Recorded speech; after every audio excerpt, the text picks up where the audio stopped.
Bwana, mambo vipi bwana? Leo ina vibe sana kuona Steve Mweusi kuachia back to back series yake ya Mem kwa School, japo nyingine episode 10 alitoa juzi. Of course size pana episode 11, episode 11.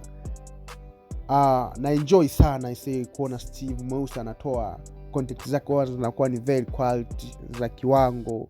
Pia hata wasanii ambao anawaweka mle ni noma sana. Of course ni ana creativity sana, ni ana skills sana. Steve Mweusi hanaga maneno mengi sana. Bwana, sasa leo kama wewe ni shabiki wa Steve Mweusi, naomba unitajie movie kali ukitoa series ya Baba Asma Dunia, inafata movie ipi? Kwa mimi hapa inafata Mem kwa School. Unavyohitaja Dunia movie ya pili, lazima uhitaje Mem kwa School, then ndo zinafuata hizi zingine, hizi wanaziita Big Boss.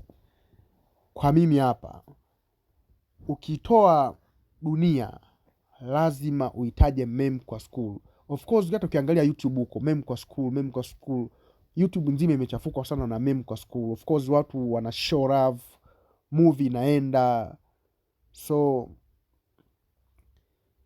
ni noma sana na vibe sana kuona Steve Mweusi anatoa vitu vikali. Of course bro hajawahi kosea, anakaa chini anaandika, movie inakuwa kali na bwana Ndalo Mjeshi kikofia pale, shout sana. So bwana, kama bwana wewe ni fans wa Steve Mweusi, so unaweza kutumia sekunde chache kwa kusubscribe na kucomment hapo kama unamuelewa bwana Steve Mweusi. Bwana, mimi ni URTZ na hii ni So Fresh. Thank you.